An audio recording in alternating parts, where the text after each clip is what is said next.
Moi, je suis Ernest Ferguson. Je suis le président de la Véloroute depuis les 5 dernières années. Armand Caron, moi je suis président fondateur de la Véloroute et actuellement conseiller spécial au sein du conseil d'administration. Le projet tel qu'il se présente, c'est 310 km pour relier les 14 municipalités et plusieurs DSL, les districts des services locaux, de la péninsule acadienne. Donc actuellement, il y a 70 km de sentiers hors route et 240 km qui sont principalement des accotements routiers sur les différents tronçons. Et ça permet de mettre en place le sentier hors route, comme je le mentionne, et également 14 circuits cyclables qui relient les différentes municipalités DSL, qui fait qu'un cycliste de l'extérieur peut venir dans la région et aller et faire jusqu'à 600 km de vélo sur des allers-retours, évidemment, dans des boucles et tout ça. Donc, c'est un projet qui est quand même important.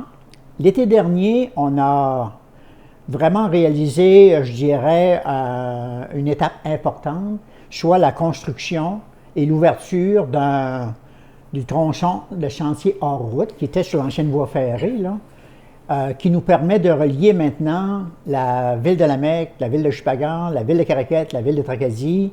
Pour nous, la Véloroute, ce qui est important, c'est la sécurité. On veut assurer la sécurité des utilisateurs. Puis les utilisateurs, c'est plus que les cyclistes, c'est des marcheurs, c'est des gens qui font du ski à roulette, du patin à roue alignée, qui font avec les petites familles et tout ça, parce que le vélo familial sur le sentier hors route est vraiment, disons, intéressant. Donc, comme vous pouvez voir, c'est un projet majeur qui doit se réaliser par étapes. Et notre prochaine étape, qu'on a mis en priorité au sein du conseil d'administration, c'est la construction du pont, ce qu'on appelle maintenant la passerelle d'Inkerman, qui était le pont là, de chemin de fer, qui a été incendié malheureusement. Et c'est notre prochaine étape là, que l'on vise, de faire l'aménagement, la construction de cette passerelle-là, pour nous permettre véritablement de bien relier hors route les 4 villes de la péninsule acadienne.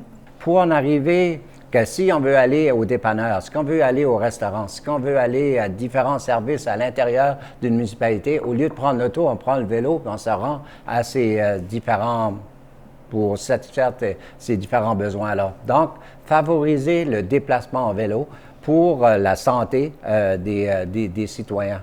Même pour en arriver là, faut avoir un réseau sécuritaire à l'intérieur des municipalités. Donc, une des composantes, un des projets de la Véloroute, c'est également de travailler avec les municipalités pour s'assurer qu'on a une interconnexion. La Véloroute, c'est un réseau principal, mais comment on s'y rend?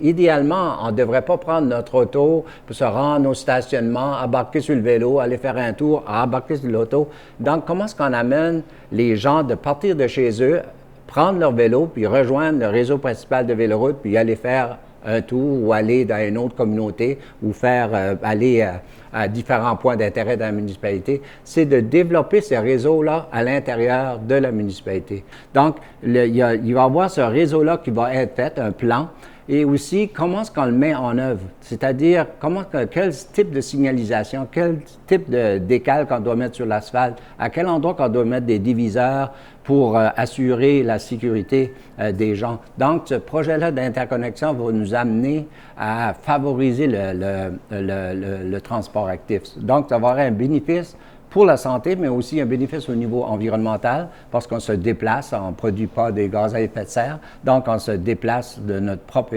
énergie.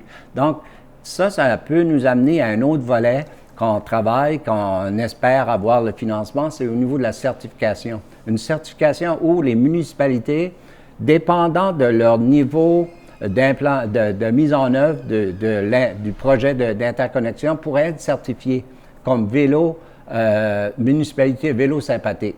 Donc, les gens se sentent à l'aise de prendre le vélo, se sentent en sécurité, les familles, les enfants, de prendre un certain parcours et se rendre sur la Véloroute. Donc, c'est un aspect qui est très important pour nous à la Véloroute de mettre en œuvre cette composante-là de notre projet. Au printemps prochain et durant on va mettre en œuvre sur le hors-route des haltes ou les endroits où que les cyclistes peuvent se reposer, prendre un repas, manger leur sandwich. Donc, ces sites-là ont été choisis en fonction des attraits particuliers de la péninsule. Donc, c'est des sites écologiques significatifs ou des sites écologiques particuliers, que ce soit un marais d'eau douce, un marais salant, un site où on peut apercevoir des nidifications, des balbuzards, ou des tourbières.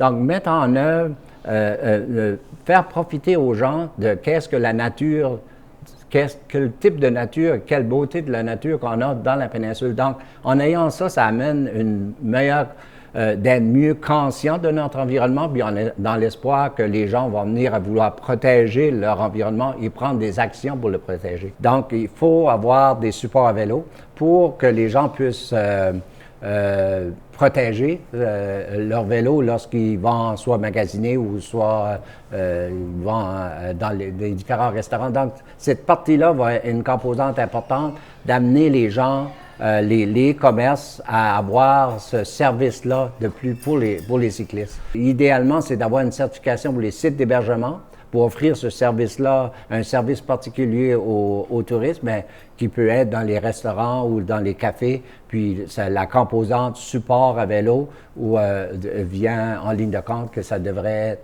installé, fourni pour les visiteurs, mais pour la population locale également. Là. Quand on parle de développement de la culture du vélo, je pense que ce développement-là ne peut pas se faire sans l'appropriation par la population locale de sa véloroute. Donc, le conseil d'administration a travaillé à la construction, est allé chercher les subventions en conséquence et tout ça. On a des beaux aménagements, les gens, je pense, sont fiers de ça. Les visiteurs qui sont venus nous voir cet été nous envient en quelque sorte, ils aimeraient avoir pareille infrastructure dans leur région. Habituellement, les gens pensent de se déplacer d'une municipalité à l'autre dans la péninsule, c'est un peu loin en vélo. Puis, c'est certain que c'est une trentaine de kilomètres, là, mais les gens ne réalisent pas que de fur et à mesure, à force de faire du vélo, puis ils roulent souvent 18-20 km à l'heure sans s'en apercevoir vraiment. Donc, tu peux partir de Tracadie, te rendre à Shippagan ou à La Mecque ou à Caraquet assez vite, là. Donc, on s'aperçoit que maintenant, il y a des gens qui ça fait seulement quelques années qu'ils commencent à faire du vélo, partent de municipalité, puis ils vont prendre un café ou ils vont manger dans une autre communauté. Donc, c'est un côté très positif, ça, de voir que c'est pas si loin que ça. C'est plus au niveau psychologique, on croit que c'est loin, là, mais en vélo, c'est pas loin. Ça donne un choix. On peut avoir l'auto, on peut avoir des transports autobus, mais ça donne un choix au niveau de la mobilité, de s'assurer que un individu peut dire, ben, moi aujourd'hui, je me rends à la Mecque, mais je vais avec mon vélo assistance électrique. Donc, c'est un changement de mentalité, puis c'est un changement qui peut amener des bénéfices au niveau environnemental. À l'heure actuelle, la véloroute comme telle, hors route, là, c'est à partir du 15 mai jusqu'au 15 décembre que nous, on a un beau avec la province. Évidemment, lorsqu'il n'y a pas de neige en décembre, tu vas voir des cyclistes qui vont aller, mais nous, au niveau de nos assurances, au niveau de notre responsabilité, c'est de 15 mai jusqu'au 15 décembre. Mais la véloroute, c'est plus que la hors-route. La véloroute, c'est la péninsule acadienne, c'est de Nigoac à Grand-Anse jusqu'à Packetteville, en incluant Saint-Isidore puis Miscou, là. Donc, c'est l'ensemble du territoire. La période où on n'a pas accès, là, légalement, c'est le hors-route, le 70 km. Mais le reste de la paix, lorsqu'il fait beau, au mois de mars, des printemps hâtifs ou des automnes tardifs, on peut continuer, puis de plus en plus, on voit des cyclistes étendre leur saison. Puis, il faut voir aussi que le vélo, contrairement, puis encore là, c'est un blocage psychologique qu'on peut avoir, contrairement à ça que les gens pensent, tu peux faire du vélo à l'année, là.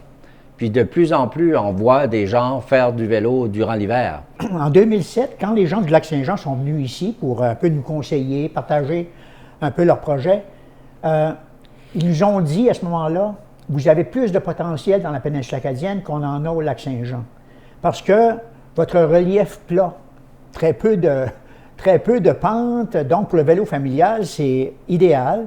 Donc, c'est pour ça qu'on a tout le potentiel dans la péninsule acadienne pour connaître véritablement un grand succès, puis que les gens vont devenir très, très fiers de la véloroute de la péninsule acadienne.